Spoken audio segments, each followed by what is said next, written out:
Bonjour à tous. Le Mans Classique J-1, nous sommes sur la piste des 24 heures du Mans. C'est encore calme. Demain, à cet endroit, à la même heure, on aura des voitures qui passeront en pleine accélération vers la courbe Dunlop. Pour le moment, c'est tranquille. Alors, on en profite pour savourer l'endroit et pour partir à la rencontre de Paul Stephens.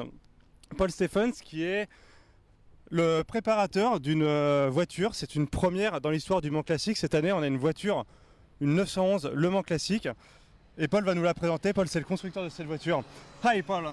Hi, Julian. Can you introduce yourself and your company?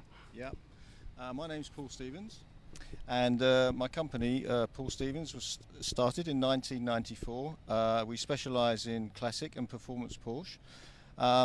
Latterly, we have built a company under our Auto Art program, and this is to restore originals and create bespoke variations of the 911 as well.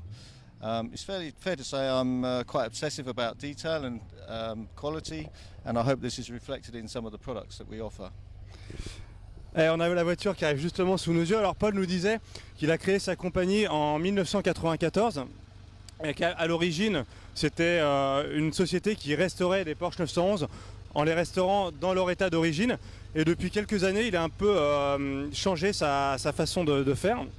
C'est-à-dire que maintenant, il continue de restaurer des voitures, mais il fabrique aussi des éditions limitées avec des spécificités comme celle-ci, comme cette Porsche 911 Club Sport, donc par Paul Stephens. Et donc il nous disait que son obsession c'est le détail, hein, qu'il il aime peaufiner ses voitures dans les moindres détails. Et il va nous présenter le modèle. On entend le flat 6, c'est toujours un son à part. So, what are the special features of this Le Mans Classic Club Sport Edition? Okay, so we've based this on our Club Sport model, as you've seen. But for Le Mans Classic, we've introduced a number of special features to make it unique. So the paintwork is unique to the car in the metallic white, and we've got Le Mans Classic striping on the top here, painted onto the car, and the details for the black as well. The brake calipers also we have painted in green as well to go back to the colours of Le Mans Classic, and the decal on the side. And each detail that you see around the car is picks up the colour of Le Mans Classic. The same goes through to the interior, and I wanted to take the theme through the car. This fabric, for example, I was unable to source an exact fabric that I wanted, so I've had it made. So these 10 cars, the fabric for this is unique. It is of course a houndstooth, which will be familiar to some people, but it's unique in colours to this car. Similarly, the seat belts are the same. If you see in a like a GT3 RS, for example, it might be red. We've had them made in a green, Le Mans Classic green, and it's tied into the door pulls as well, which again we've had made. You'll see also when you go through to the dashboard that the dials have been finished in the carpet is available in either the green that you see here or the black. There's a choice in that. As a reference to history of the Porsche 911, it's available in two different versions. We've got M471, which stands for lightweight, and this is 970 kilograms, or the touring version that we have here, which is 1,070 kilograms. The touring version does have full glass and a luggage area here, and you get a luggage kit with the car matching again. And if you opened up the luggage, that also would have the houndstooth inside, and the colours of the bags again match through to the car. If you had a lightweight version of this car, then these would be in Lexan. The carpets would be thinner. You'd be manual windows, no central locking, no soundproofing, and we just lighten the car all the way through to get that extra 100 kilograms off. Externally, they're both identical. Ok, je vais essayer de traduire déjà ce qu'a dit Paul. Donc Paul nous expliquait que pour cette version, donc, on remarque tout de suite les bandes qui sont aux couleurs du Mans Classique. Et il nous expliquait que le vert, donc c'est pas une bande adhésive, c'est de la peinture, et qu'il a fallu trouver la bonne teinte de couleur. C'est vraiment la teinte Le Mans Classique. Et idem à l'intérieur de la voiture, on a la sellerie des sièges qui est dans un tissu qui est bien le vert Le Mans Classique. C'était assez compliqué d'en trouver un apparemment. Et puis au niveau des détails, donc on a les compteurs qui sont aussi qui ont le logo Le Mans Classique au centre. Il y a un cadran horaire qui compte 24 heures, donc en hommage aux 24 heures du Mans. Et puis donc on voit des différents endroits, donc les étriers de frein sont verts, on a les poignées de porte qui sont vertes. Alors cette voiture existe en deux versions différentes. On a une version légère qui s'appelle la M471 qui pèse 970 kg et une version un peu plus lourde qui s'appelle la M472 dans laquelle il y a un degré de finition un peu supérieur comme les rembourrages de portes ici qui ont une finition avec des vitres électriques, ce qui n'est pas le cas dans la version plus légère. Et voilà, on a différents, on va dire un peu plus de confort dans cette version qu'on voit ici. Mais même cette version reste légère. Et puis la petite surprise, à l'intérieur, on a des bagages qui sont donc spécialement dimensionnés pour entrer dans cette voiture. Ces bagages sont aussi fabriqués en édition limitée comme la voiture. Et ils reprennent aussi les couleurs et le design du Mans Classique. And Paul, one question. One thing I forgot to mention, Julian, in the interior, particularly on the touring model here, I wanted to create a fit and finish of a modern car. If older 911s have big gaps in the panels and things, so all of our panels have been recreated. So they look like the 911 panels, but in fact they're own. So if you see the panel gaps for the doors, for example, this is modern fit and finish quality. So these all look like similar to the original 911, but they're not. They've all been reproduced to give a new look and feel. Ce qui explique Paul, c'est que dans la version Touring qu'on voit ici, avec le degré de finition, comme j'expliquais tout à l'heure, ça ressemble à du vintage, c'est-à-dire qu'on a le même design que dans une 911, mais c'est un degré de fabrication très moderne, c'est-à-dire qu'on est sur des ajustements de fabrication vraiment modernes. C'est ce qu'on voit aussi ici au pied des portes et à l'intérieur côté passager. Donc c'est on pourrait dire du néo-rétro. Et Paul, what about the technical specification of the car, the engine? Okay. Shall we open the lid and have a look? On va voir le moteur. Donc le fameux flat 6 de la 911. So in here we have a flat 6 air-cooled engine, 3.4 litres. Mexican design as they all are. But we've taken the top from the engine and we've replaced it with individual throttle bodies that we've developed with a GT3 plenum. RS camshafts, lightened and balanced conrods and lightened flywheel. The engine produces 300 brake horsepower in this form, and we've replaced even things like people who know 911s will remember the tin lids that they had of the past. These are little items that are made from aluminium for this edition. Alors, Paul nous explique que donc le moteur, donc pareil, on revoit le verre Le Mans Classique, et puis donc il s'agit d'un flat 6 de 3 litres 4, donc qui développe 300 chevaux et sur lequel ont été apportées différentes modifications, un volant moteur allégé, des injecteurs modernes, et puis on voit le bouchon du réservoir qui est dans un style rétro. Et une ligne d'échappement aussi différente de la version d'origine. So, how much time was necessary to restore this car, Paul? Each one of these, Julian, takes around 2,000 hours to produce. There's quite a lot of work. We have to restore an original 911, and then we obviously do our bespoke work as well, engineering. The interior takes a lot of time. It's very special, it's quite a labour-intensive job. Yeah, we can imagine. Donc Paul nous explique qu'il faut 2000 heures de travail pour restaurer une telle 911, puisqu'en fait donc la voiture, on part bien d'une coque de 911 d'origine qui est complètement mise à nu puis restaurée. Donc ça prend forcément beaucoup de temps, notamment pour l'intérieur de la voiture, nous explique Paul. And Paul, how many Le Mans Classic Club Sport edition will be produced?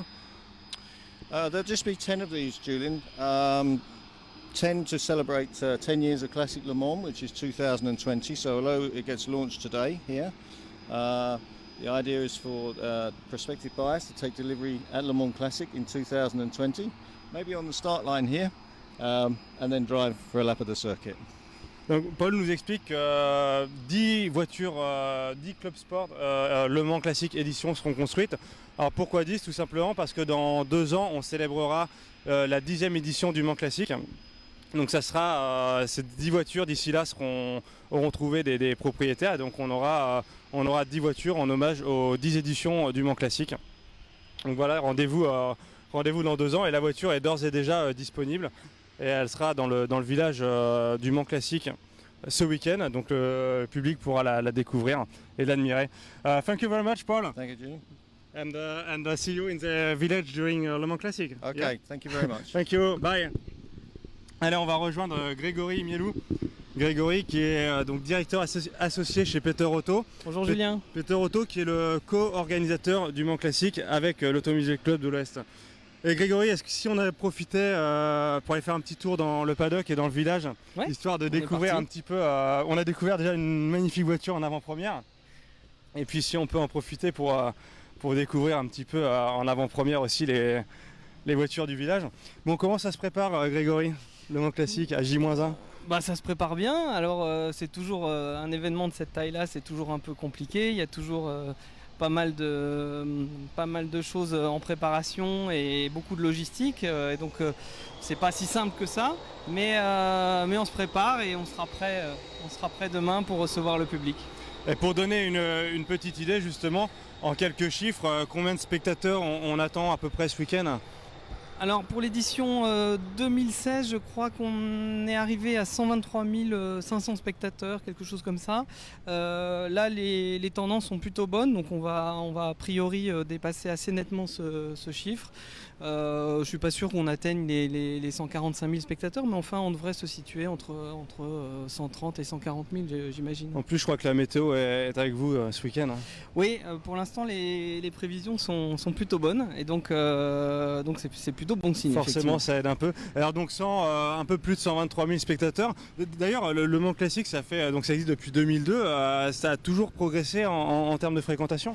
Oui, alors globalement, depuis 2002, je crois qu'on a commencé à un peu plus de 25 000 spectateurs la première année. Et puis on a suivi une croissance assez continue, globalement un peu plus de 15 à 20% chaque année. C'est impressionnant de 25. On a ajouté 100 000 en 16 ans, quoi, c'est ça à peu près. Ouais, non, c'est une belle progression. On est assez content de ce résultat.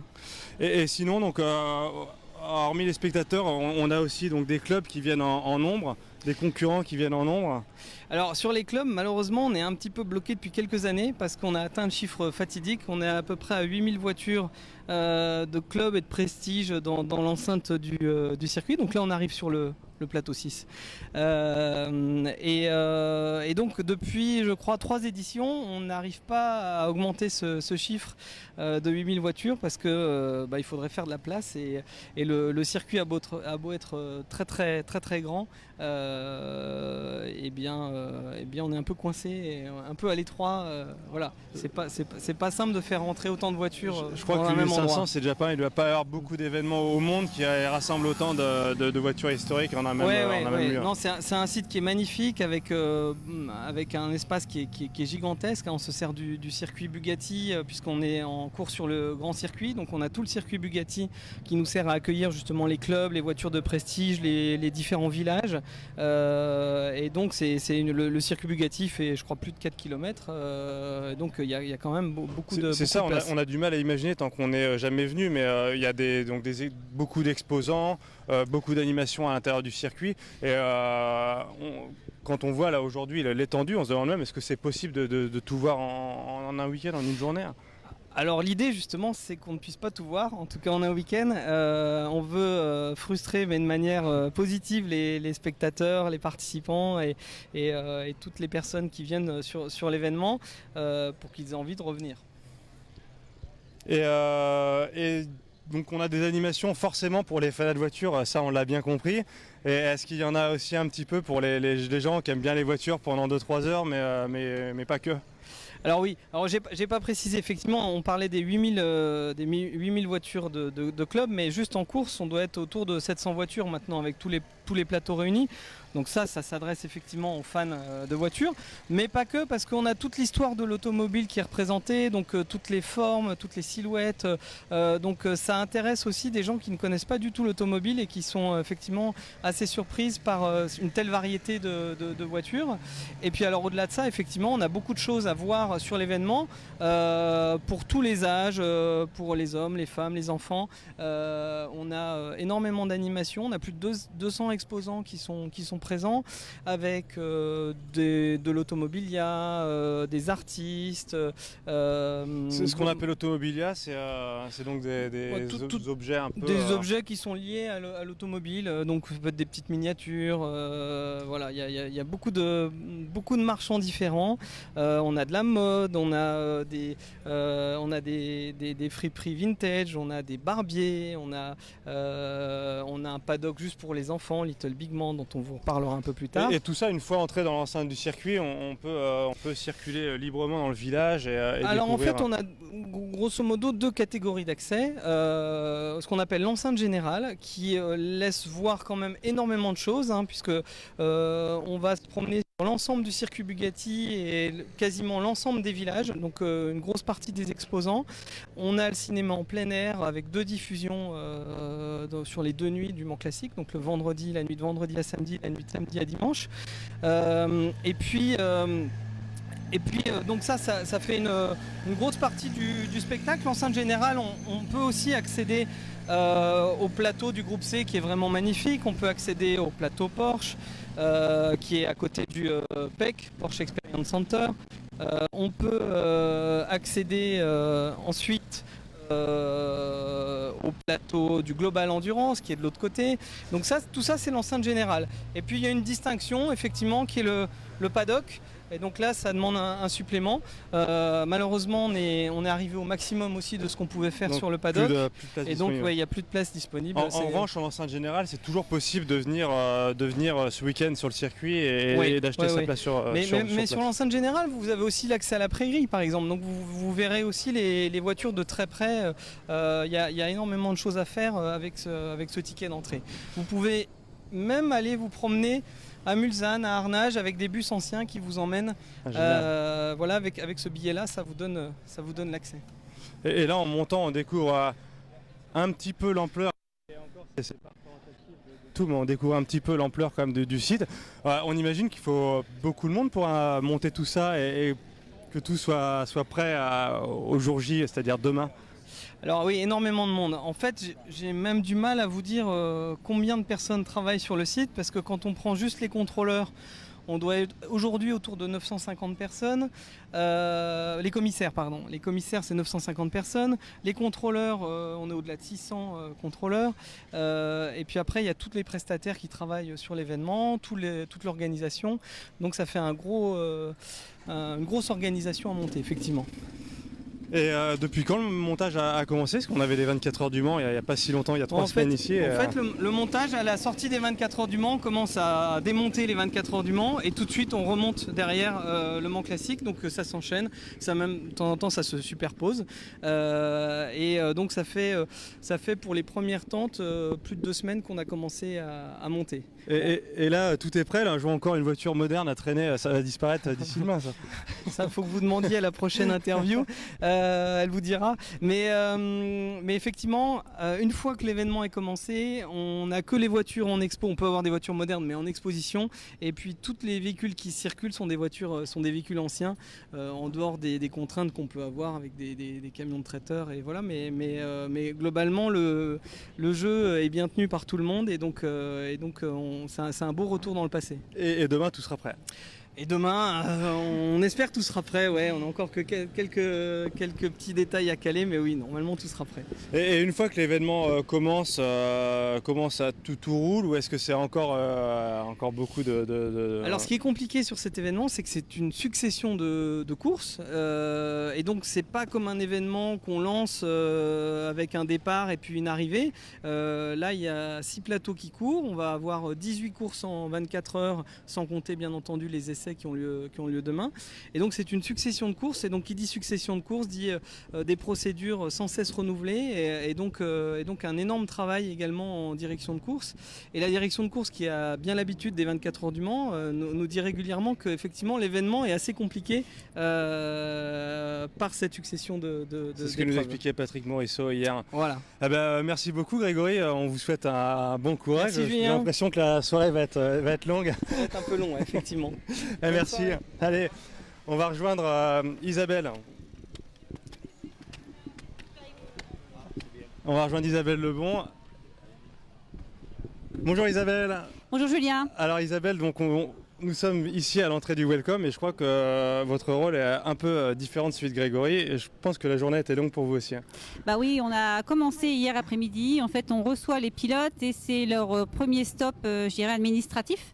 Là, ils sont très contents parce qu'ils viennent, ils reçoivent leurs cadeaux, leurs fiches, ils revoient leurs copains, ils font leur vérification de licence. Là, tout le monde est très content. Mais ça y est, ça touche à sa fin. Dans un quart d'heure, on a fini. Donc on a encore le temps de voir quelque chose à l'intérieur. Ah oui, on a encore le temps de voir. Il y a encore des pilotes qui font la Allez, on y queue, va. qui récupèrent leur paquet. Alors en fait, là, on Donc commence c'est-à-dire par... pour un pilote du Mans Classique, l'événement commence ici. Hein. L'événement commence ici, une fois qu'il a apporté sa voiture et qu'il l'a déposée dans le parking et ensuite dans le paddock. Il vient ici, il arrive dans ce bâtiment qui s'appelle le Welcome, donc le bien nommé, n'est-ce pas? Et il vient ici pour récupérer son package qui va lui permettre de pouvoir participer à la course.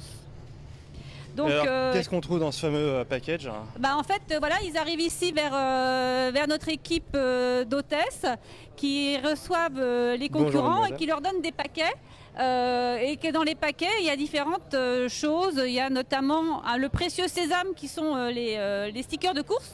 Donc il y a 3 numéros de course qu'on leur donne et qui sont accolés sur la voiture. Donc ils collent eux-mêmes sur leur Ils sur leur collent eux-mêmes voiture. sur la voiture.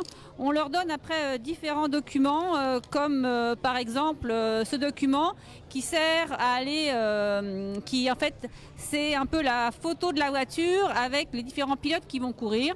Et avec cette fiche pilote, ils vont là-bas aux vérifications administratives et ils présentent leur licence et les commissaires vérifient la validité de leur licence.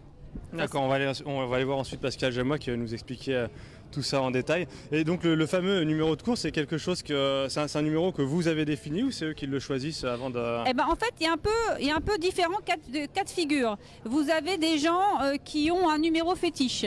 Vous avez des gens qui ont une voiture qui a toujours couru avec un numéro qui est connu et donc ils ont très envie de garder ce numéro. Ouais, Et puis sinon, on essaie d'attribuer les numéros en fonction des catégories de voitures pour que les voitures qui sont un peu semblables se suivent, tout simplement. Voilà. D'accord. Et combien vous avez vu de pilotes depuis ce matin à peu près? Écoutez, on a environ 800 pilotes à passer, donc depuis ce matin, on en a vu environ, je dirais, 700. Et chacun a ses petites questions bien à Ah lui. oui, ses c'est un petits- peu la foire aux questions sur quels sont les différents types de tickets, à quoi ont-ils droit, pas droit, est-ce qu'ils peuvent racheter des tickets, est-ce qu'ils peuvent changer de voiture, où faut-il faire vérifier les casques. C'est vraiment la foire aux questions. Hein. Parce que la vie d'un pilote au Mans Classique, comment ça se passe? Où dort un pilote? Où se restaure un pilote? Qu'est-ce qu'il fait quand il roule pas? Alors quand il roule pas, il se restaure et il dort. En fait, très souvent, ils dorment dans le camping du Hou, où il y a des grosses installations. Ils dorment soit dans leur camping-car, dans des mobilhomes, dans des motorhomes ou même sous des toiles de tente. Et Donc puis, le pilote ne va pas à l'hôtel. Le pilote de classique le ne pilote fréquente- classique va pas souvent à l'hôtel parce que en fait, quand il est sur place au camping du Hou, c'est très simple. Il saute sur son scooter, il arrive et il court. Alors que s'il est à l'hôtel un peu plus loin, il doit faire des allers-retours, c'est un peu plus compliqué. Donc très souvent, ils dorment sur place. Ça, vraiment, c'est quelque chose qui se pratique beaucoup maintenant. Et en termes de restauration, nous avons un grand restaurant qui s'appelle le Drivers Club, qui est un restaurant qui est accessible uniquement aux pilotes et à leurs invités. Et donc, pour accéder à ce Drivers Club, les gens accèdent en faisant un enregistrement d'empreintes digitales. Parce que c'est vraiment un restaurant où il y a quasiment tout le temps 1500 personnes. Et donc, on leur donne des fiches et ils vont après à l'enregistrement biométrique C'est ce qui qu'on voit est C'est là-bas. ce qu'on voit à l'écran. On voit différentes personnes qui sont en train de s'enregistrer. Et... Donc le Mans Classique n'est pas fermé à la modernité. Hein. Ah non, On a- en fait, au contraire, ça a beau être un événement classique, c'est un événement très technologique et c'est vrai que comme ça, les pilotes, quand ils vont au restaurant, ils ont besoin de rien. Il suffit qu'ils arrivent et qu'ils posent leur index sur les machines à reconnaissance d'empreintes digitales et ils rentrent dans le Drivers Club. D'accord. Bon, le Mans Classique, on imagine bien que c'est un course un peu international, mais en gros, combien on a de nationalités représentées? Je pense qu'on doit avoir au moins 35 nationalités différentes. On a évidemment beaucoup d'Européens, mais on a des gens qui viennent du monde entier. On a pas mal d'Argentins, on a beaucoup de Sud-Américains, on a des Américains, on a des Australiens. C'est vraiment très très hétéroclite. Hein. Vous voyez, on a des Japonais, on a tout ça derrière vous. Là, vous avez juste une équipe de Japonais.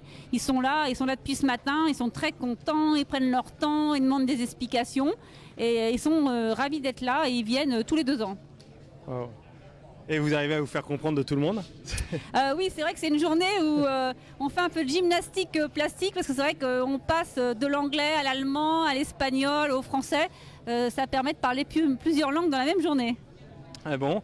Peut-être vous allez nous présenter Pascal Jamois qui va nous expliquer un petit peu plus les vérifications administratives. Alors Pascal va vous détailler précisément le parcours, je dirais, administratif, sportif des concurrents. À toi, Pascal. On a bien vu avec Isabelle, merci Isabelle. On a bien vu la première partie, donc petit côté sympa, on reçoit son numéro de course et ses petits goodies. Et Bien ensuite, on arrive vers vos bureaux, Donc là, on va aller voir. Et quelle est l'étape suivante dans les vérifications administratives? donc là, on va être plus sur la partie administrative, mais sportive. Donc les vérifications des licences, comme on a pu vous dire, donc avec toutes les nationalités qu'on avait. Donc c'est des associations sportives nationales différentes. Donc il y a des types de licences différentes. Donc on est obligé justement de contrôler toutes ces licences et d'avoir des autorisations particulières.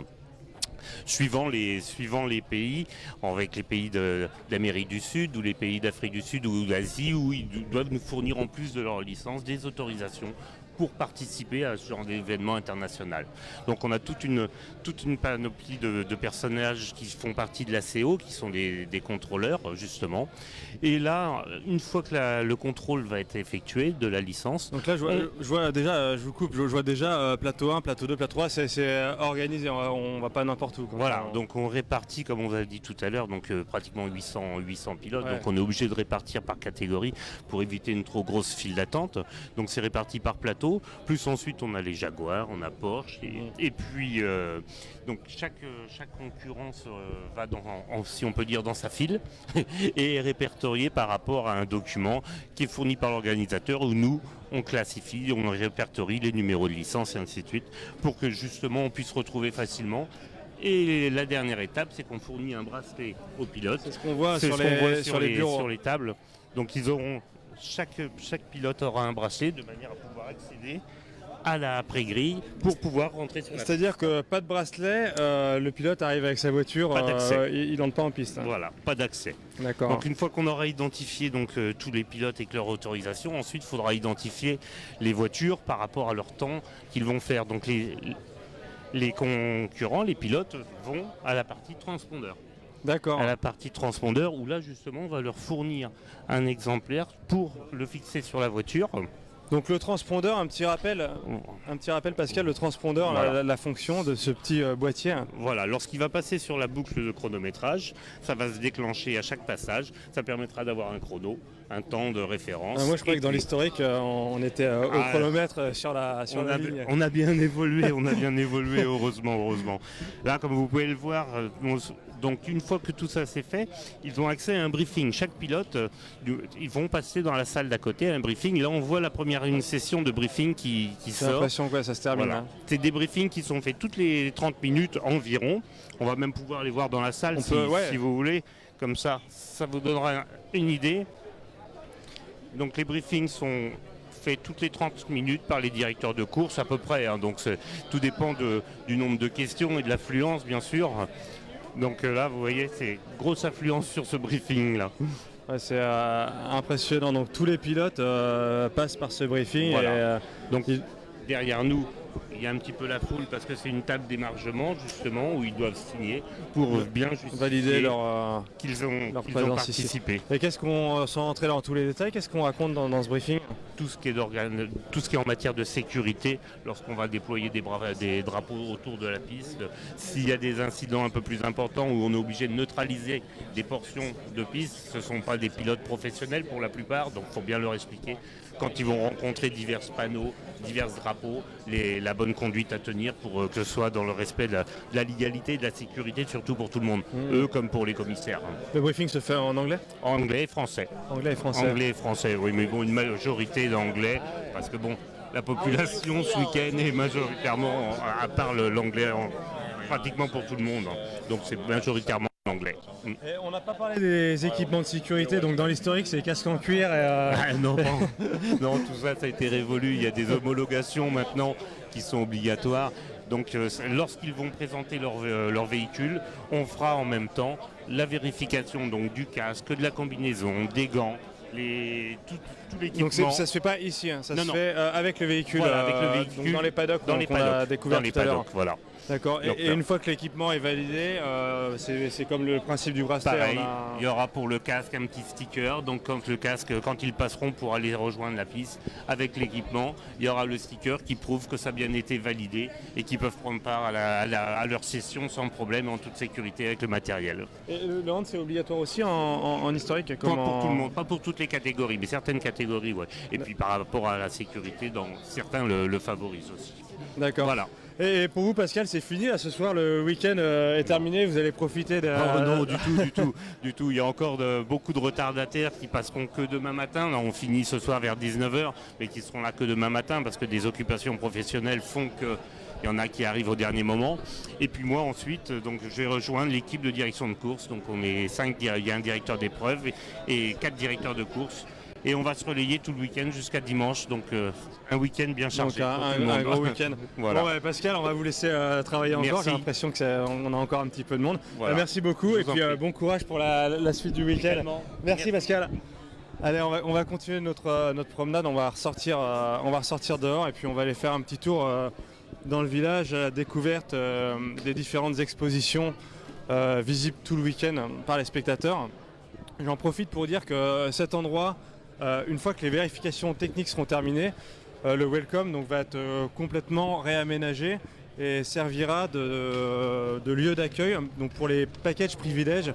Les packages privilèges, c'est la meilleure façon de vivre le Mans Classique, c'est une façon de vivre l'événement un peu premium, avec donc un accès ici à ce restaurant, donc ce qui sera aménagé en restaurant ici, et puis avec une terrasse au-dessus qui offre une vue complètement imprenable sur la ligne droite des stands. Donc c'est un peu le rêve de tout spectateur. C'est un beau cadeau, de Noël ou un beau cadeau de fête des pères quoi, pour dans 2 ans.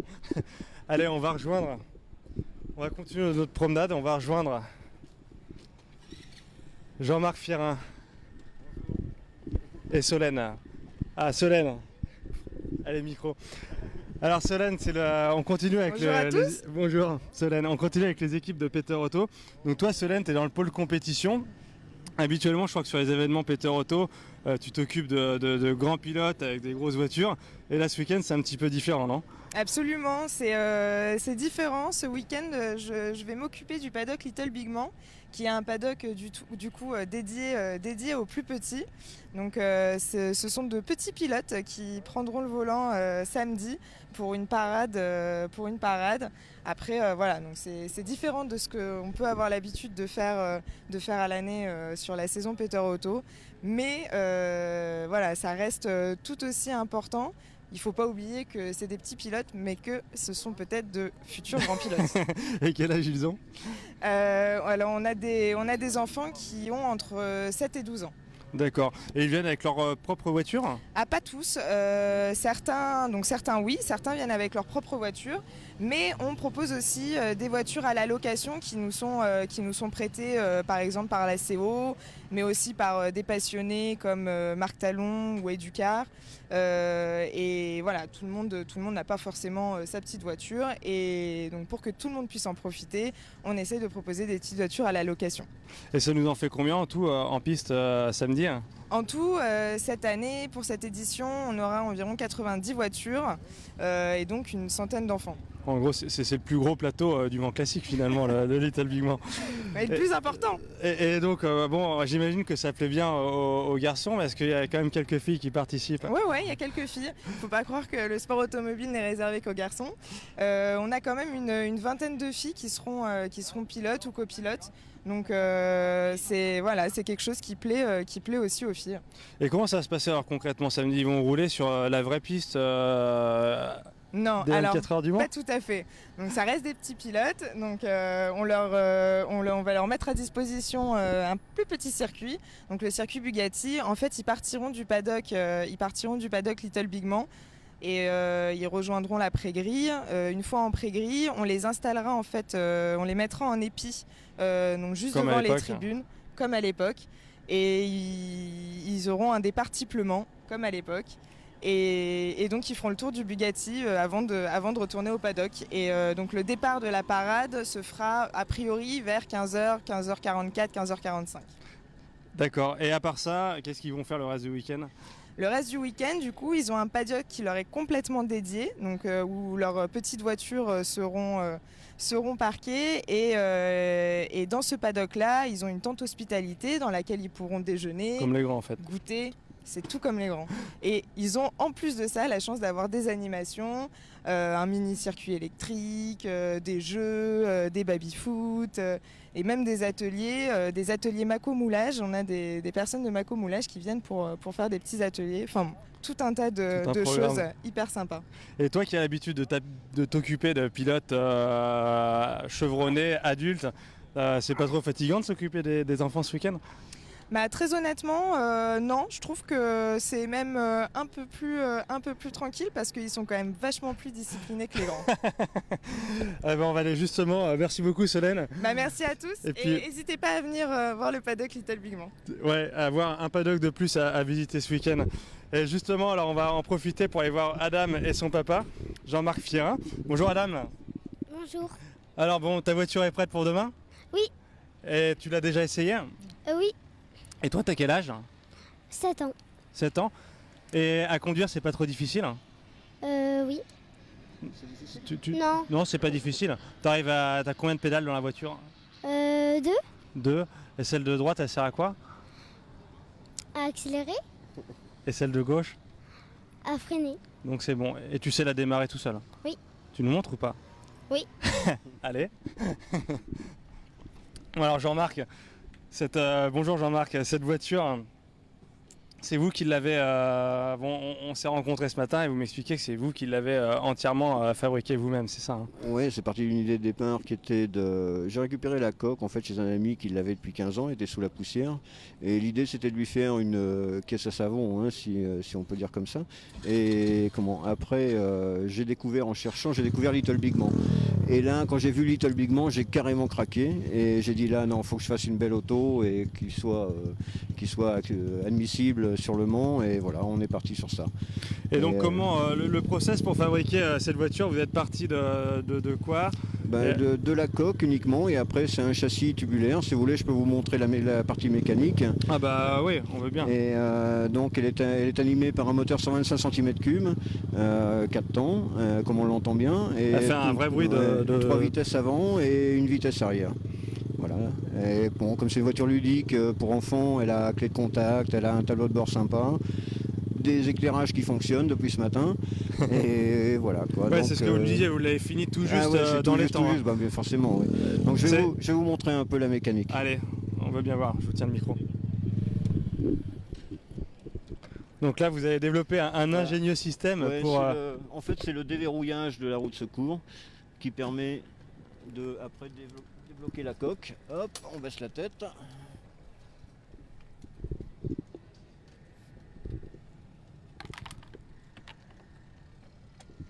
Voilà. le micro. Allez, Donc, expliquez-nous un petit peu. Voilà, donc on a la partie suspendue parce que c'est quand même des vertèbres d'enfant, donc aussi j'ai voulu la suspendre, elle est sur air comprimé. On peut l'ajuster selon le poids du pilote. On a un moteur donc à 125 cm3 avec un système de chaîne pour la transmission et un différentiel tournant, 4 freins à disque, radiateur d'huile. Voilà, la sellerie cuir, hein, comme les anciennes voitures. La sellerie, vous l'avez faite Alors j'ai fait faire les enveloppes et je les ai montées sur les supports. donc tout a été conçu sur mesure, Tout à fait. sur les dimensions du châssis que vous avez conçu vous-même. Voilà. Et le châssis, les dimensions du châssis ont été commandées par les Ah. dimensions de la coque en fait. Et le Voilà. châssis, vous l'avez dessiné sur plan d'abord et puis ensuite fabriqué. Alors il y a des deux, il y a une partie plan et puis après il y a aussi des parties où on adapte par rapport à la coque. Il y a eu des modifications comme les amortisseurs ont été repositionnés parce qu'ils touchaient dans le polyester, etc. Donc c'est toujours un peu délicat. Sinon bon, on a le levier de vitesse, un shifter qui est ici. Combien de vitesses? Donc 3 vitesses avant, une vitesse arrière. Wow. Voilà. On a voit les petits l'affichage. cadrans, le volant d'époque, tout est On aura donc là l'affichage ici digital du de rapport la vitesse engagé. enclenchée. Voilà. Première, deuxième et troisième. Voilà. Waouh. Et point mort. Et quand on voit ça, on imagine que c'est pas un travail de néophyte forcément. J'imagine que vous travaillez un petit peu dans j'ai une formation dans la mécanique générale, mais derrière, bon, comme on dit, je suis tombé dans la caisse à outils quand j'étais tout petit et je suis jamais ressorti. Et puis j'aime bien les belles pièces et je me suis fait plaisir vraiment à la réaliser, quoi. Là, ça représente combien d'heures de travail pour Ça représente heure, c'est peut-être 2 ans et demi de week-end. Des longs week-ends, avec une j'imagine. épouse très compréhensive et puis et puis un mois complet de travail là. Et là, j'imagine que samedi, ça va être une grande satisfaction pour vous, pour Adam forcément, mais pour vous aussi Une de l'avoir. satisfaction à l'arrivée quand je le verrai revenir, un gros stress avant. La Voilà. peur de quoi, que la voiture ne démarre Non, pas bon, que- c'est quand même une auto qui est très récente, on n'est pas à l'abri d'un petit souci. Et puis c'est un voilà. prototype finalement, c'est un Voilà, modèle oui, unique. c'est un modèle unique, c'est un prototype. Donc forcément, ouais, on n'est jamais à l'abri de la panne. En tout cas, elle est vraiment magnifique. Hein. On regarde le Merci. pédalier, tout est superbe. Et on va la suivre avec attention D'accord. ce week-end. Et puis on vous souhaite, on espère la voir à l'arrivée. Alors Donc ce sera avec le numéro 17.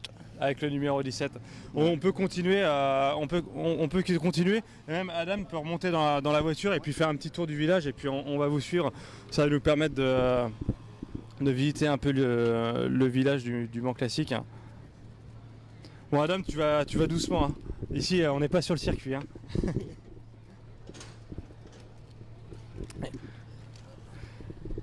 Est-ce qu'Adam a participé un petit peu à la fabrication de la voiture avec vous? Hein? Oui, bien sûr, il est venu à l'atelier, il a participé au ponçage du volant, ponçage de la carrosserie, il a fait des copeaux avec la fraiseuse, des trous avec la perceuse. Il n'a pas soudé, mais bientôt. Mais il a participé pas mal, ouais. Si. Et puis bon, c'était aussi l'objet du projet d'impliquer un petit peu. Bon allez Adam, on te suit. Allez, c'est parti. J'avais aussi serré des trucs. Oui, t'as serré les boulons aussi, t'as remonté la batterie, etc. Allez Adam, go, on te suit. Ah, la GoPro est fixée sur la... Ouais, ce sera pour demain, la GoPro, hein, c'est bon. Alors, tu roules tout doucement. Hein. Ouais, tu fais le tour là-bas. Tout doucement, doucement.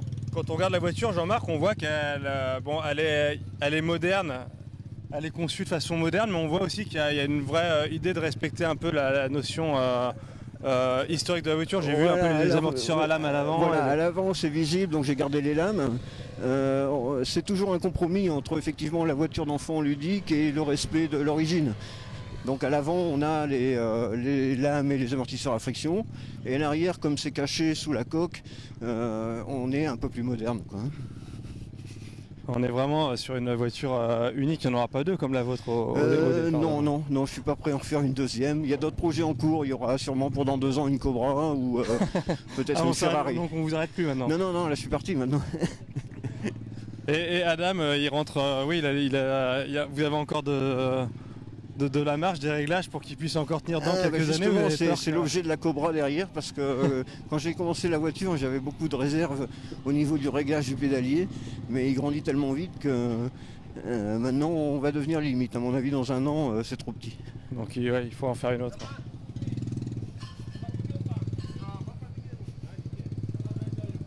Bon là, on voit qu'il conduit prudemment et Little Big Man L'objet, c'est vraiment pas la vitesse, on est bien sur de la démonstration, Non, mais c'est une concrètement, cette parade. voiture, on sent qu'elle répond quand même bien à ces sollicitations, hein.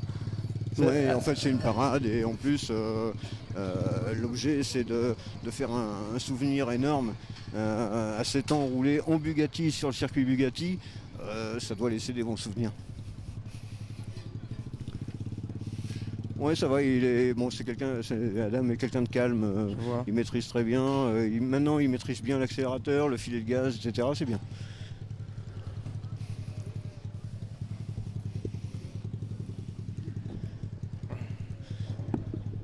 Tu peux faire un coucou à la caméra? Ouais.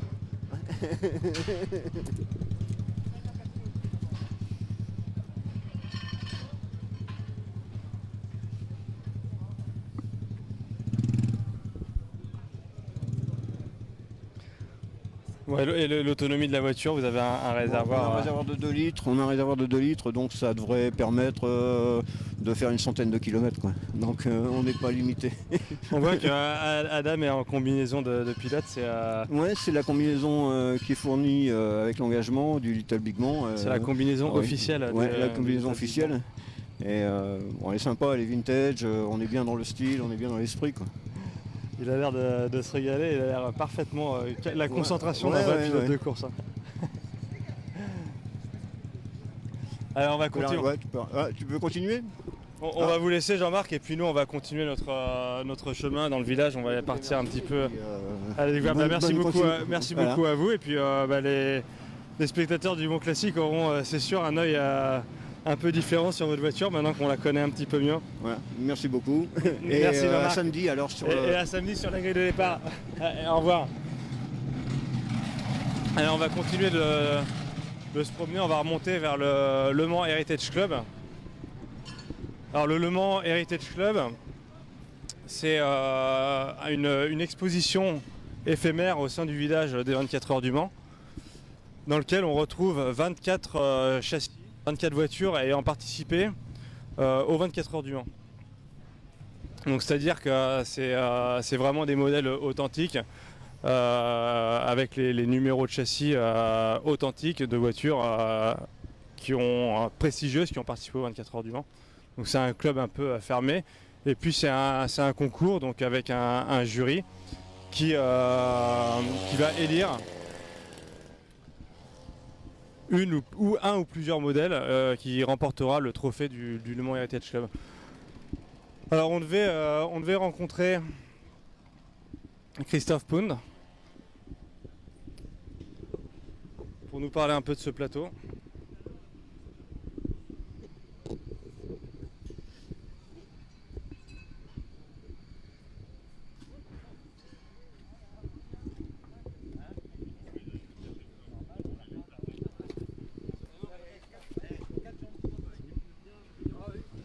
Bonjour Christophe. Ah, Laurent Herriou. Bonjour. Bonjour. Ah ben, on va partir. Alors on cherchait Christophe Pound et puis Je ne suis pas Christophe Pound. mais c'est pas grave, vous allez nous parler aussi du Le Mans Heritage Club. Ouais.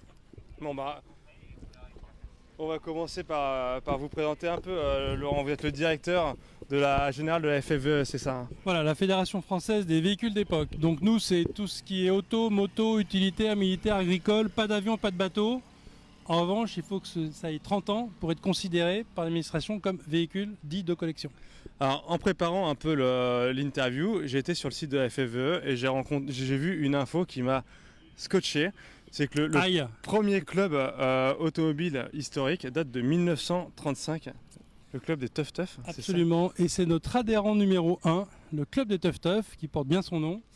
Et écoutez, et comment c'est possible qu'en 1935, il y avait déjà des gens qui pensaient au patrimoine automobile En 1935, il y a des gens qui ont commencé à se dire je ne peux pas détruire une voiture de 1898, de 1902. Et c'est-à-dire l'histoire des grandes collections de la famille Giron en Vendée, c'est l'histoire du musée de Rochetaillé et la famille Malartre. Ce sont des gens qui ont commencé à collectionner parce qu'ils se sont refusés à casser des autos.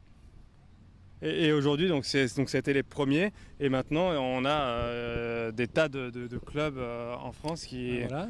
On va aller faire un tour dans le Voilà. Mans Heritage Club. On a 1200 clubs adhérents, on a 200 professionnels, on a 40 musées, mine de rien, 40 musées automobiles en France. Ça, il faut en parler parce que c'est pas toujours facile d'exploiter un musée automobile. Et puis, ça représente 250 000 collectionneurs pour 800 000 véhicules. Tous ces chiffres, ce sont des chiffres qui sortent d'études que nous avons réalisées en 2007 et en 2014. On n'imagine pas qu'il y ait autant de collectionneurs en France. Et la FFVE, quand est-ce qu'elle a été créée? Alors la FFVE a été créée en 67, puisque nous avons fêté nos 50 ans en 2017, donc c'est bien cela. Et à l'époque a été créée par justement ces grands collectionneurs qui ont voulu se structurer. Il y avait également le compte de l'AC. Et au début, ces collectionneurs étaient considérés comme des doudingues, c'est-à-dire que qu'est-ce que c'est que ces vieilles pétrolettes, qu'est-ce qu'ils font avec leurs vieux machins, et voilà où on en est aujourd'hui. Et aujourd'hui, donc, le rôle de la FFVE, précisément, c'est d'aider donc, les propriétaires de voitures anciennes à pouvoir continuer de rouler sur les routes de France, c'est ça? Oui, c'est ça, c'est défendre notre droit de circuler absolument avec nos véhicules de hier sur les routes d'aujourd'hui en prévision des règlements de dommages. Je vous la fais courte, mais c'est quand même un peu ça. Voilà. Et donc c'est une veille permanente. Donc nous, on est association reconnue d'utilité publique, et en ministère de tutelle, on a évidemment le ministère des Transports, puisque nous avons une délégation des Transports pour délivrer les fameuses attestations qui permettent d'obtenir le certificat d'immatriculation de collection, pour autant que le véhicule ait 30 ans. Mais nous avons également affaire à l'intérieur, nous sommes reconnus par la culture, et puis voilà, c'est une veille permanente. Et quelles ont été les grandes victoires de la FFVE, les grands combats historiques de la FFVE? Déjà, on a négocié en 2009 contre le contrôle technique de pouvoir faire sauter les limites de circulation. Parce qu'à l'époque, il y avait un système de carnet à souche. On sortait du département, il fallait demander une autorisation. Mais en revanche, dès qu'on avait franchi la frontière, on pouvait rouler. Enfin, c'était n'importe quoi. Ça, c'est vraiment une première grande victoire qui est à mettre à l'actif de Claude Delagneau à l'époque, qui a été notre président pendant 20 ans. Et puis, sous l'autorité de Valis Giron, on a obtenu à la mairie de Paris, donc en 2015, je crois, de pouvoir continuer à circuler avec nos véhicules, pour autant qu'ils soient en véhicule en certificat de collection, tout simplement au nom du kilomètre parcouru, puisque on ne peut pas travailler avec un véhicule en certificat d'immatriculation de collection, c'est vraiment que du loisir. Donc on n'est même pas dans les stats en accidentologie, en impact sur l'environnement, en mobilité, on n'est même pas dans les tableaux. Donc voilà. Alors, on se souvient de l'inquiétude des propriétaires de voitures anciennes à pu pouvoir rouler dans les grandes villes, quoi. Et aujourd'hui, justement, on entend souvent les passionnés de voitures que nous sommes dire qu'on est dans un pays autophobe ou des choses comme ça. Est-ce que c'est quelque chose que vous constatez, vous, Laurent, qui êtes au contact? Alors, honnêtement, non, pas plus que... Alors, on fait partie de la Fédération internationale des véhicules anciens, la FIVA. Donc, on a des contacts entre chaque pays. Et clairement, non, on ne peut pas dire ça de la France ni de l'administration française. Bon, l'administration... son rôle, c'est de mettre un cadre, de faire respecter les règles. À partir du moment où nos arguments sont jugés légitimes, ils sont recevables. Il ne faut jamais demander quelque chose qui soit irrecevable, justement. Ça ne sert à rien de rêver. En revanche, si c'est légitime et justifié, il y a matière à discussion et à négocier. Et j'imagine aussi que dans le monde de l'historique, il y a un besoin de protéger un certain savoir-faire. Il y a des choses, fabriquer une sellerie ou régler un carburateur, il y a plein de choses qui peut-être risquent de se perdre si on ne fait pas un effort particulier pour le protéger. C'est un vrai sujet. C'est un vrai sujet qu'on a tous. On a ouvert il y a déjà quelques années un dossier à l'UNESCO pour la reconnaissance au patrimoine immatériel de l'UNESCO. Justement, on avait commencé par la carrosserie française et on est en train de faire évoluer le dossier sur la transmission des savoir-faire. Et ça, vous avez beau filmer tout ce que vous voulez, essayer de dupliquer le geste, s'il n'y a pas un sachant, c'est-à-dire un ancien qui va vous montrer comment taper une tôle, vous ne saurez pas le faire. Ouais, c'est évident. Voilà. Et on est en train de réfléchir aussi à des centres de formation. On travaille également en collaboration avec le CNPA, puisque le CNPA a ouvert une section historique. Et ce qu'on essaie de faire, c'est de se parler tous, toutes les institutions. On parle beaucoup en ce moment avec la FFSA, la Fédération Française du Sport Automobile, puisqu'il y a également dans le côté automobile le côté dynamique, donc des manifestations sur route. Certaines dépendent de la FFSA, tout ce qui est compétition bien sûr. D'autres sont de notre domaine à partir du moment justement où il n'y a pas de compétition. Mais on constate qu'il y a des manifestations sauvages qui ne sont ni du ressort de la FFSA ni de celui de la FFVE. Et à partir de ce moment-là, si un jour il y a un problème, on sera tous concernés. Et ça, on ne le veut pas. Et votre rêve de faire inscrire le savoir-faire des carrossiers français au patrimoine immatériel de l'UNESCO, c'est vraiment quelque chose de faisable ou c'est de l'ordre du rêve Non, on n'est pas des rêveurs, nous. Mais en revanche, il faut savoir être patient. Donc c'est un dossier très difficile, très compliqué, mais qui suit son bonhomme de chemin. En revanche, de vous donner une date, impossible. Et là, on parle du savoir-faire français. Là, on est un peu dans the place to be. Là. On peut pas mieux. Voilà. J'espère qu'il y a des images qui sont en train d'être tournées. Je vois une jeune fille qui est en train de s'en occuper. Ouais, là, on a fait un hommage à Alpine, puisque Alpine renaît de ses cendres, j'ai envie de dire, sous l'impulsion de Renault, avec une très belle nouvelle à 110 turbo. On en aura 4 d'ailleurs qui seront exposés un petit peu plus loin, dont une Cup. Et ici, nous avons toute l'histoire d'Alpine, à commencer par les premières A106. On a toutes les A108, les berlinettes A110, une GT4, et on a même la chance d'avoir toutes les Alpines faites sous licence. Donc nous avons une Bulgare Alpine, nous avons une Dinalpine du Mexique, nous avons une Interlagos du Brésil. Laquelle est du Mexique Alors, Mexico. Donc celle-ci, c'est une réplique. Pas une réplique, c'est une berlinette faite sous licence. Jean Redélé vendait des licences à l'époque. Donc celle-ci au Mexique. Vous avez la jaune là-bas qui appartient... Il y a des moyens de les distinguer pour un connaisseur saurait voir du premier coup d'œil que oui, mais moi je sais pas. C'est marqué dessus. Bon. Là vous avez la Willys Interlagos qui appartient d'ailleurs à Renault Classique, la jaune et vert, donc aux couleurs du Brésil. Brésil. Voilà. Qui est superbe. Et vous avez, je vais attendre la demoiselle. Alors on a aussi tous les coupés cabriolets, hein, parce que vous avez eu des berlinettes en cabriolet, donc des A108. Et là vous avez la plus rare.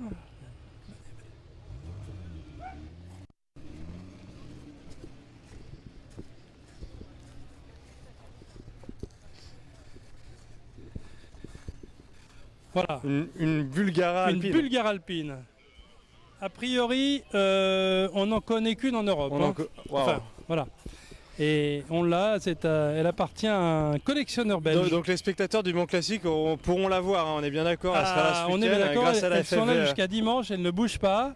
Donc il me manque une Fasa espagnole qui vient par la route avec une petite caravane. Pour la petite histoire, c'est le même propriétaire. Voilà. Et il nous manque encore une berlinette et le compte est bon, je crois. En fait, on s'est un petit peu fait surprendre par les plans et on va les desserrer un petit peu parce que là, elles sont un petit peu comme des sardines. Ouais, voilà. On a toute la production alpine présente au Mans Classique sur l'espace de la FFVE. Waouh. Et pour la FFVE, c'est un événement important ce Mans Classique. Chaque année, ça vous permet de rencontrer des nouveaux propriétaires, des nouveaux clubs. Et des nouveaux collectionneurs. Bah, de toute façon, soyons clairs, le Mans Classique, c'est une des grandes manifestations en France, comme tout ce que se fait Patrick d'ailleurs, Patrick Peter, enfin Peter Auto, avec le Tour Auto, avec Chantilly, où nous sommes également présents. Mais le Mans Classique, c'est la référence en France. Voilà. Vous avez des événements incontournables que sont Rétromobile au niveau des salons, Epoch Auto à Lyon. Mais on aime bien aussi aller dans les petites manifestations. Donc on a une démultiplication sur le terrain avec nos délégués régionaux. On a quand même 18 délégués régionaux. On couvre tout, y compris les dom-toms, comme on disait dans le temps, tout sauf la Corse. Donc je fais un appel au peuple. Voilà, en Corse, il y a des collectionneurs, il y a des autos. Si quelqu'un veut se porter volontaire pour la délégation régionale FFVE, bah écoutez, l'appel à candidature est lancé. Voilà. Eh ben, merci beaucoup Laurent, on va vous laisser peaufiner cette présentation pour que demain tout le monde puisse voir ces magnifiques alpines. Tout le monde est le bienvenu. Eh ben, merci Laurent. Merci à vous. Et je m'en vais rejoindre Gérard Larousse un peu plus loin. On va parler aussi d'alpine. On va rejoindre un double vainqueur des 24 heures du Mans, Gérard Larousse qui vient de prendre son téléphone, c'est pas bon signe pour nous.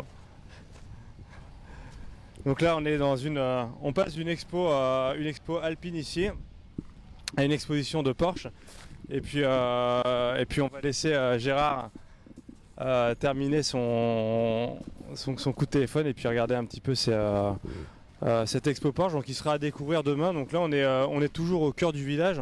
Donc évidemment tous les spectateurs ce week-end du Mans Classique sont les bienvenus dans ces zones-là pour admirer une collection vraiment magnifique. On n'a que des Porsche de compétition. En fait cette année on célèbre les 70 ans d'existence de la marque Porsche en compétition et donc c'est l'occasion de cette expo qui retrace ces 70 années avec des modèles des plus anciens aux plus récents.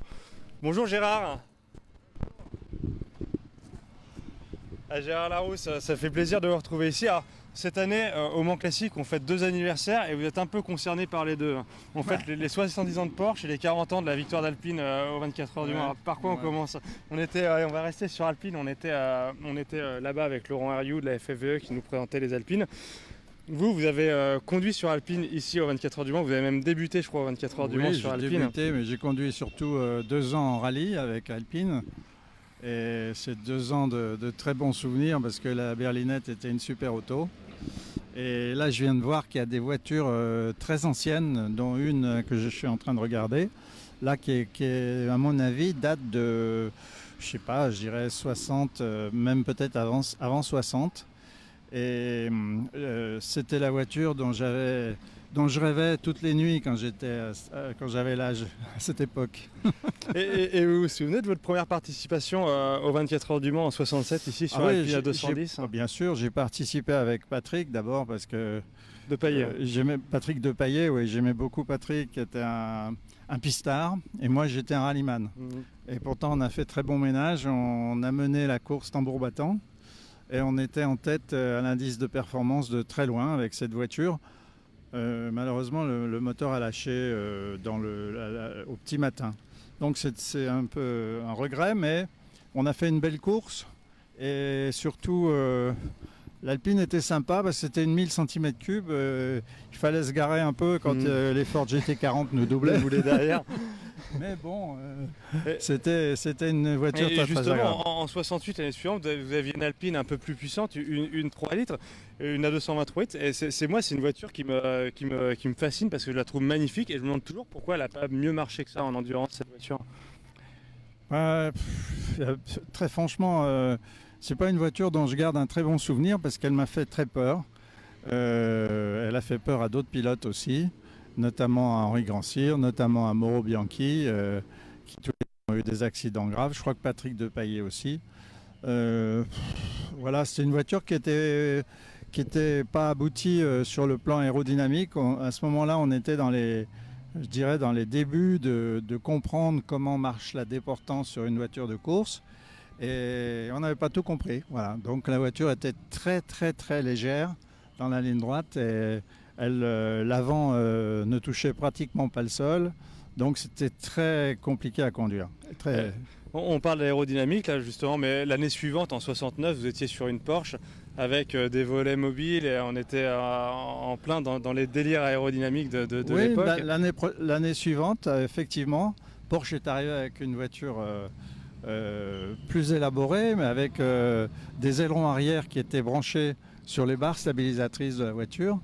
C'était quelque chose de tout nouveau. Malheureusement, les commissaires techniques nous ont empêchés de partir avec. Donc on a été obligé de fixer les 2 ailerons arrière parce que c'était astucieux parce que quand la barre actionnait un côté, l'aileron se levait et redonnait de l'appui de l'autre côté. Donc c'était sympa, mais là on les a fixés. La voiture en 69 était une très bonne voiture, la 908-2 longue queue que j'avais. Mais bon, vous connaissez la suite. Ouais, non, justement, on connaît la suite évidemment. À 11h du matin, la voiture qui était en tête abandonne et vous vous retrouvez votre équipage en bagarre pour la victoire. Ouais, je crois même, pas vous contredire, mais je crois bien avant. On était à la bagarre avec Jackie X dès 5h du matin. On était pratiquement ensemble et après, selon les ravitaillements, on était ou devant ou derrière. Mais c'était fantastique. Puis la voiture de tête abandonne, c'est vrai, et on se retrouve en tête, alors que notre équipage n'était pas vraiment l'équipe de pointe de chez Porsche. Ouais, j'étais le plus jeune pilote de l'équipe et Hans Hermann était le plus âgé. Et donc sur la ligne d'arrivée, on se souvient de l'image, votre voiture finit deuxième, 100 mètres derrière la voiture de Jackie X qui remporte l'épreuve. Mais vous n'êtes pas au volant, pour l'arrivée. Non. C'est Hans Hermann qui est au volant. Et ça aurait été différent si vous aviez été au volant? Personne ne peut le dire. Je regrette de ne pas avoir été au volant, c'est sûr. Mais bon, on ne sait pas si la voiture était très difficile au freinage. Jackie X avait un petit avantage, c'est certain. Bon, on ne peut pas dire ce qui serait passé. Je crois qu'Hans a fait le maximum, évidemment. Mais bon, c'était 120 mètres. C'était dur à avaler sur le coup. Mais après, quelques jours après, quand j'ai réfléchi que je terminais deuxième des 24 heures du Mans dans une grande équipe, la meilleure performance de Porsche, j'ai pas regretté. et deuxième, vous l'étiez aussi l'année suivante sur une Porsche 917 dont tous les spectateurs du Mans Classique se souviennent, une 917 aux couleurs psychédéliques, une voiture... c'est une super auto. Commençait déjà alors là, on avait fait encore un pas en avant dans l'aérodynamisme et c'était la meilleure voiture du plateau. On aurait dû gagner largement. Bon, là, il y a eu une politique de course qui nous a largement empêché de gagner. Donc, pour faire gagner Hans Hermann, parce que c'était une promesse de Monsieur Porsche qui lui avait dit vous gagnerez les 24 heures du Mans. Voilà. Donc deuxième encore l'année suivante, vous ne commenciez pas à vous dire que vous étiez maudit ici? Non, pas du tout. Non. L'année suivante, j'avais à nouveau la meilleure voiture du plateau. C'est une voiture absolument fantastique. C'est sans doute la plus belle voiture que j'ai jamais conduite, la 917 Martini longue. On tournait à 380, 388 à l'heure, tous les tours dans la ligne droite. On prenait la courbe des nodières à fond absolu. Je peux vous dire qu'il fallait se dire que pour la première fois, c'était dur. Après, une fois qu'on l'avait fait, confiance. Voilà. Mais j'arrivais à la prendre, même en gardant une marge de sécurité. Surtout, il ne fallait pas lever le pied, il fallait passer vraiment flat out dans la courbe et la voiture ne bougeait pas. C'était formidable. Et ensuite, on arrivait sur la bosse on du arrivait sur la bosse de Mulsanne. Oui, on devait quand même encore à cette époque-là. On était un peu obligé d'économiser les freins. C'était pas comme aujourd'hui où les pilotes n'ont rien à économiser du tout. Nous, il fallait quand même faire attention au freinage. Et c'est ce qu'on a fait. La voiture a eu un incident moteur. Sinon, c'était vraiment une superbe auto. Vous disiez que c'était la plus belle voiture que vous avez conduite au Mans. Vous n'allez pas faire plaisir aux Français quand même en disant ça, parce qu'on se souvient surtout de vous au volant de la Matra quand même. Oui, non, mais franchement, je maintiens ce que je dis parce que la vitesse de pointe qu'on obtenait avec la Porsche était quelque chose de fantastique, alors qu'avec les Matra, qui étaient découpés, le règlement avait changé, c'est plus la même cylindrée. Donc, on était quand même, on roulait à 330 à l'heure à peu près en ligne droite. Ça n'avait rien à voir. Mais la Matra était une super auto, hein, facile à conduire, très sécurisante au niveau sécurité parce que le châssis c'était un châssis coque style aviation. Ça n'avait rien à voir avec les châssis tubulaires des 917. Hein. C'était vraiment une voiture solide. Et évidemment, je garde un très bon souvenir de notre victoire en 73 avec Henri parce que on avait bagarré toute la nuit contre les Ferrari. Et justement, il y a une histoire sur cette victoire en 73. On dit que les Matra avaient des problèmes de pneus qui explosaient une audière. Et la vôtre n'a jamais eu ce problème. Et il y a une possible explication là-dessus. Il y a une possible explication, comme toujours, je ne peux pas vous dire que ce soit la vérité totale, mais en fait, notre voiture avait un petit problème de frein. Les plaquettes léchaient légèrement les disques et on avait une vitesse de pointe légèrement inférieure à la voiture de Jean-Pierre Beltoise ou à la voiture de Jean-Pierre Jabouille. Et on n'a pas explosé de pneus parce que peut-être on avait une vitesse de pointe un tout petit peu inférieure. Donc ce qui initialement devait être un handicap est peut-être devenu la vous clé savez, du succès. dans la course automobile, il faut beaucoup de chance. Ça en fait partie. Et alors quelques années plus tard, donc ces 2 victoires en 73 et 74, et quelques années plus tard, on vous retrouve dans un rôle tout à fait différent. Je disais tout à l'heure qu'on fête 2 anniversaires cette année au Mans Classique, les 70 ans de Porsche et les 40 ans de la victoire d'Alpine aux 24 heures du Mans. Vous en étiez aussi, mais dans un rôle un petit peu différent. Complètement différent. Je dis toujours que j'ai gagné 3 fois Le Mans, 2 fois en tant que pilote, 1 fois en tant que manager. Et faire gagner une équipe, c'est très très difficile. C'est un rôle beaucoup plus difficile que d'être pilote. Le pilote n'a qu'à s'occuper de lui, de sa voiture. Quand on est directeur d'une équipe, il faut s'occuper de tout le monde. Le pilote est un peu égoïste, Voilà. le manager Et pas puis du en tout. plus, j'avais une superbe équipe à l'époque. Il fallait manager les pilotes, ce qui n'était pas toujours évident, parce qu'ils avaient tous leur personnalité. Des Patrick Depailler, des Jean-Pierre Jabouille, des Jacques Lafitte. C'est pas facile à manier, quoi. Vous en êtes fier de cette victoire? Comment vous avez fait? Vous aviez pris des cours de management à l'époque pour apprendre à gérer ces égos des pilotes? Oui, un peu. Je dois dire que Renault m'avait largement aidé dans cette voie en me faisant prendre des cours de management. Parce que quand j'étais passé de pilote à directeur de la compétition chez Renault, c'était du jour au lendemain, sans aucune transition. Et j'avoue que c'était quand même un gros changement. Ouais, et Gérard, on vous voit souvent sur les événements Peter Auto, sur les courses historiques. Donc vous êtes toujours pilote, vous êtes en activité encore. Oui, je suis encore pilote, si on veut. Enfin, je conduis. Disons que j'aime toujours conduire les voitures.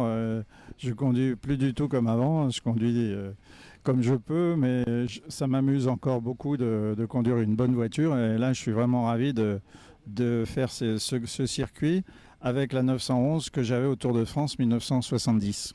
Donc là, que les spectateurs le sachent ce week-end, vous roulez donc dans le plateau Porsche qui est en ouverture du Mans Classique. Voilà, en ouverture du Mans Classique. Il y a 60 Porsche engagés et j'ai une 2,5 litres, donc je suis à peu près dans le gras parce que c'est ou des 2 litres ou des 3 litres. Donc 2,5 litres, c'est un peu au milieu. Et ce Mans Classique, c'est pas votre premier, j'imagine. C'est un événement, c'est ma dernière question, c'est un événement que vous appréciez. Même quand vous n'êtes pas au volant, vous voyez peut-être des voitures que vous n'avez plus l'habitude de voir, qui vous rappellent quelques souvenirs. C'est sûr que j'adore le Mans Classique parce qu'on voit des belles voitures, on ne les voit pas comme dans un musée, elles tournent, elles sont bien préparées. Chaque année, les voitures anciennes sont de mieux en mieux préparées. C'est un petit peu le phénomène qui se passe. C'est que c'est pas comme quand on construit une voiture. Là, les gens, les collectionneurs qui ont ces voitures-là, chaque année, ils les rendent un peu plus belles. Donc, on n'est jamais déçus. Et puis, c'est l'occasion de revoir aussi peut-être des anciens copains. Je pense à Henri Pescarolo. Oui, bien sûr. Henri va conduire aussi. Je pense que ça lui fait plaisir et c'est bien. Eh bien, merci beaucoup, Gérard. On vous revoit, je crois, vendredi à 14h. On a une conférence de presse publique dans le village auquel les spectateurs pourront assister. J'espère vous voir là-bas. On espère tous. Et j'espère aussi, parce que la course de classique endurance Porsche est à, je crois, 1 heure à 2 heures. Donc dès que je descends de la voiture, je viens vous voir. Bon, on vous attend. En tout cas, il y aura beaucoup de pilotes présents. Merci beaucoup, Gérard. À bientôt. On va se diriger, on va aller voir Pierre L'Enfant là-bas. Pierre qui est donc chez Peter Auto aussi au pôle compétition et qui va nous présenter le plateau Jaguar. Bonjour Pierre. Salut Julien. Bon Pierre, vous guidez vers, on n'a pas vu encore de plateau de compétition aujourd'hui. On a fait un tout petit tour express tout à l'heure dans le plateau 6, mais on n'a pas eu vraiment l'occasion de parler compétition. Ouais, effectivement, vous avez fait pas mal de choses un peu statiques. Il faut être un peu indulgent, on est encore un peu en montage pour le moment, donc il y a des choses un peu disgracieuses. Vous parlez Des véhicules modernes. C'est ça. Je parle des camionnettes et des remorques qui sont en train d'amener et de fignoler un peu tous les paddocks et toutes les différentes expos. Néanmoins, on va se rapprocher ici du plateau Jaguar avec une entrée un peu surprenante puisque c'est directement des Anglais qui sont venus d'outre-Manche avec leur Jaguar un peu plus confort, il faut l'avouer, mais un beau clin d'œil et c'est un beau grand écart dans l'histoire. Et donc nous voici ici sur le plateau Jaguar, qui est un plateau qui nous vient d'Angleterre, qui est un plateau support en fait. D'accord, donc alors, pour reprendre depuis le début, au Mans Classique ici, ça fonctionne, c'est pas comme aux 24 heures du Mans. On n'a pas ça va rouler pendant 24 heures, certes, même un peu plus, mais on n'a pas qu'une seule course, qu'un seul départ. Non, effectivement, ça va rouler même plus que 24 heures, puisqu'on aura dès vendredi du roulage pour les essais. Les qualifications de nuit également. Et ensuite, effectivement, à 16h, comme ça a toujours été le cas, il y aura le départ de la course du plateau 1. Et ça va s'enchaîner pour environ 3/4 d'heure à chaque fois de course, de plateau en plateau. Donc Voilà. quand vous dites plateau 1, c'est-à-dire c'est une tranche des voitures d'une certaine époque, Ouais, en fait, on est obligé, bien sûr, et ça paraît tout à fait logique, on est obligé de diviser tous nos concurrents, tous nos véhicules, et on l'a fait de la manière la plus logique qui soit, c'est-à-dire par tranche d'époque. Et donc on va avoir un découpage rationnel d'époque avec le plateau 1 qui sera avant-guerre, des plateaux d'avant-guerre, puis on va avoir des plateaux 2 à 6, voilà, les époques qui vont par ordre croissant pour finir. Ce qui permet de couvrir un peu toute l'histoire des 24 heures du Mans. Toute l'histoire des 24 heures, toute l'histoire de l'automobile de compétition et de l'automobile dans son aspect global. Et c'est ça qui est assez unique sur cet événement, c'est d'avoir le panorama le plus exact, je pense, de ce qui a été conçu dans l'automobile de sport. Donc, chacun de ces plateaux de 1 à 6 va rouler plusieurs fois pendant la période de samedi à dimanche, pendant le Mans Classique, c'est ça? C'est ça, ils vont rouler. D'abord, ils vont faire des essais, 2 jours puis 2 nuits, parce qu'effectivement, les repères, en tout cas les habitudes des pilotes ne sont pas les mêmes lorsqu'on roule de nuit et de jour. Voilà, il va falloir prendre ses points de freinage, ses points de corde, etc., prendre ses repères.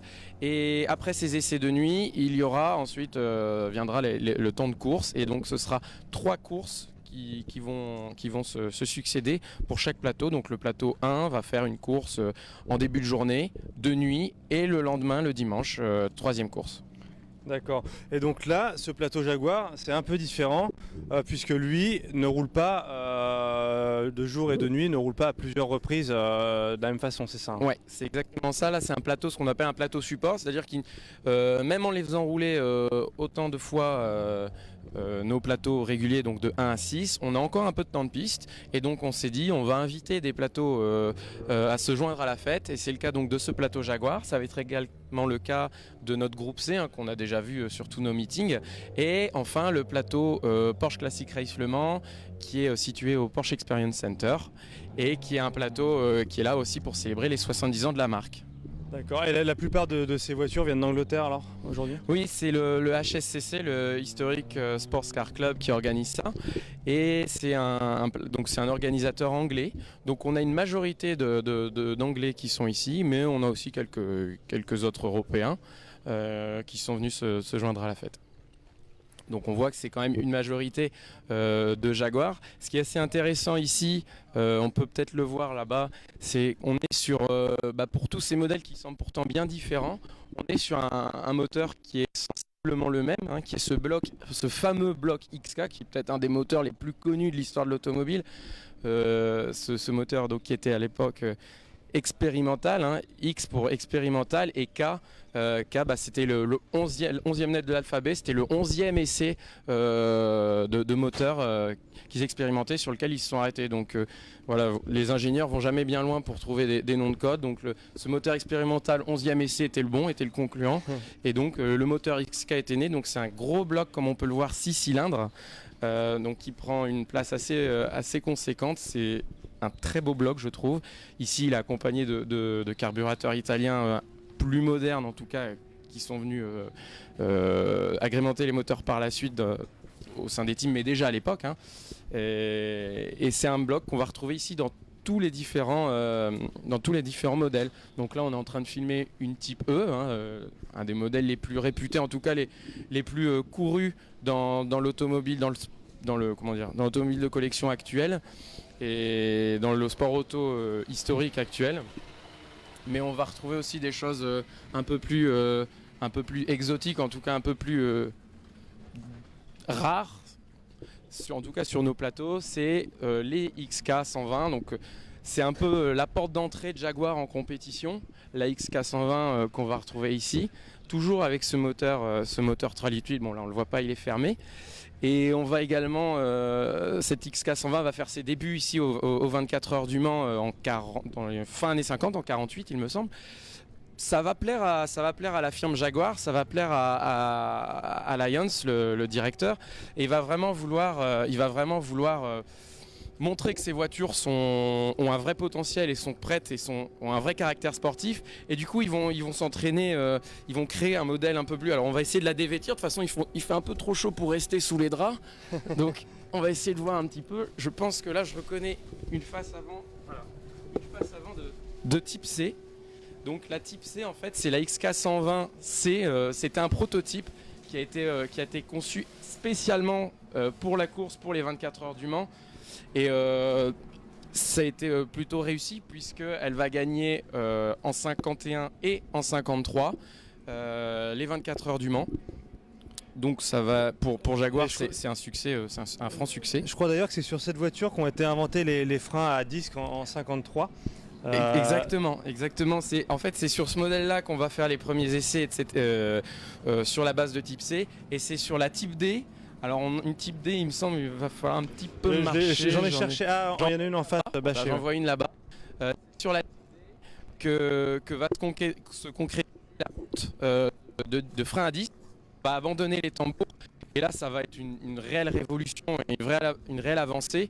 Et c'est d'ailleurs, c'est assez intéressant aussi, c'est que le sport automobile, c'est aussi générateur d'évolution et d'innovation. Le sport automobile a toujours généré, ça a toujours été, et c'est toujours le cas, génère des innovations. Et c'est pour ça que souvent, les autophobes ne font pas le lien avec la course automobile et ne comprennent pas trop l'intérêt. Mais c'est vrai que c'est grâce à la course automobile que sur nos routes actuelles, on a beaucoup plus de sécurité. On a des feux, par exemple, les feux à LED, ça vient directement des courses comme les 24 heures du Mans. On a les freins à disque, on va avoir des systèmes de refroidissement au niveau des lubrifiants également et de l'essence, des qualités d'essence. Tout ça, c'est des progrès qui sont arrivés grâce aux courses et notamment aux 24 heures du Mans. Voilà, on a une magnifique Type D, donc une voiture qui a gagné 3 fois aux 24 heures du Mans en 55, 56 et 57. Voiture avec des formes à l'époque très inspirées par l'aéronautique. Oui, en fait, Jaguar avait spécialement fait venir un ingénieur de l'aéronautique. C'est lui qui avait travaillé sur la 120, qui a travaillé sur la 140, puis également sur la type E. Et c'est lui donc qui a été l'instigateur de ces formes splendides. Et d'ailleurs, la type E, elle a été nommée comme voiture la plus belle du monde par Monsieur Enzo Ferrari, c'est dire si le travail avait été réussi. On voit cette voiture donc avec une monoplace en fait, avec on voit un bloc avec un. Oui, c'est ça. En fait, c'est comme un cockpit de Spitfire.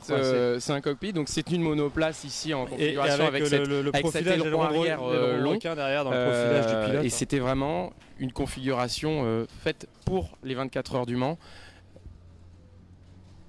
Et Jaguar finalement, ça a réussi son tour de force en inscrivant comme ça 5 fois une victoire au Mans. On sait que par derrière, il a encore continué son exploit grâce au groupe C. D'ailleurs, vous aurez peut-être l'occasion de voir une groupe C, les fameuses XJR8, plus tard en groupe C. Mais effectivement, ça a vraiment été pour Jaguar un coup de maître et ça a permis de prouver qu'ils avaient réalisé parmi les autos les plus sportives au monde, et ils avaient bien compris l'intérêt marketing et commercial de la chose, puisque quand on regarde ensuite les modèles qui sont apparus tout de suite après ces victoires au Mans, si on se rapproche ici du capot, on remarque tout de suite, hein, la publicité était tout de suite apposée sur le coffre, puisque c'était Jaguar XK150, winner Le Mans, et donc il montrait bien les 5 années de victoire qu'ils avaient réussi à décrocher. Donc c'était vraiment un argument marketing. On valorisait beaucoup le sport auto. On voit derrière un petit bureau, on a visité tout à l'heure les vérifications administratives avec Isabelle Lebon. Donc là c'est le côté technique aujourd'hui, les voitures sont vérifiées techniquement, c'est ça Pierre? Exactement, Isabelle s'occupait des pilotes et ici on va s'occuper des voitures. Donc là on est devant nos deux contrôleurs techniques, nos deux commissaires techniques. Un qui nous vient d'Angleterre et un qui nous vient d'Italie. Et donc ces deux personnes vont être là pour vérifier que la voiture est conforme à la réglementation, parce que ça a beau être des véhicules d'époque, ils doivent quand même avoir des éléments de sécurité actuels. D'ailleurs, si on se rapproche du véhicule qui vient d'arriver, tiens, cette type E de monsieur Jean-François Renault, je vais me permettre d'ouvrir la portière pour lui montrer. Jean-François, je me permets d'ouvrir pour montrer. Hop, ah bah non, ici bien sûr, vous voyez, c'est fermé, on va passer ici. Donc vous voyez les éléments de sécurité actuels, ce sera un harnais de sécurité, ce sera un baquet qui est tout à fait moderne, hein, avec un harnais 4 ou 6 points qui est obligatoire. On voit l'extincteur. On voit également l'extincteur automatique, donc qui doit être utilisable pour le pilote sanglé, et cet extincteur va permettre en fait de diffuser le liquide dans le compartiment moteur pour éteindre un éventuel incendie. Et donc c'est tous ces éléments de sécurité que vont contrôler donc nos commissaires techniques, et c'est également la conformité du véhicule, parce que on veut quand même qu'il y ait une certaine cohérence dans ce que les véhicules nous racontent, et donc on ne veut pas une Type E avec un V12, on ne veut pas en tout cas une Type E de pré 66, on la veut en configuration d'époque, avec le bon moteur, avec les bonnes jantes, avec les bons freins, parce que sinon c'est vraiment simple de prendre une coque de Type E et d'y mettre des freins beaucoup plus performants, etc. Et c'est plus de l'historique. Et c'est beaucoup, on s'éloigne un peu de l'histoire, effectivement. Donc demain, Pierre, on va se quitter sur ces images. Demain, Pierre, donc on prend la piste dès demain matin, c'est ça, hein? Dès demain, donc on va commencer avec des choses un peu plus ludiques, avec quelques tours de piste pour les clubs et autres. Et puis on va s'attaquer aux choses sérieuses aux alentours de 10h, je pense. Ouais, c'est ça. Et puis ce sera Porsche qui mènera la danse avec les premiers essais. Et puis nous, demain, on se retrouvera en direct dès 9h du matin. Et ça sera un direct à ne pas manquer, puisqu'on sera en direct du plateau de Groupe C avec Pierre-Antoine. Alors le Groupe C, on sait que c'est un plateau qui est très attendu, parce que ce sont des voitures des années 80-90, vraiment avec des allures modernes et des voitures qui vont très vite. Et vraiment des voitures géniales. Donc on fera le tour de ce plateau avec Pierre-Antoine. Et puis on se retrouvera aussi demain à 14h pour la conférence de presse qui sera publique. Donc les spectateurs qui seront présents sur place demain pourront venir au village à 14h. Il y aura il y aura 10 anciens vainqueurs des 24 heures du Mans qui répondront aux questions. Et puis Pierre, on se retrouve ce week-end en piste un peu partout. Beaucoup de paddock à le gérer, rendez-vous est pris là, avec grand plaisir. Allez, à bientôt. À bientôt.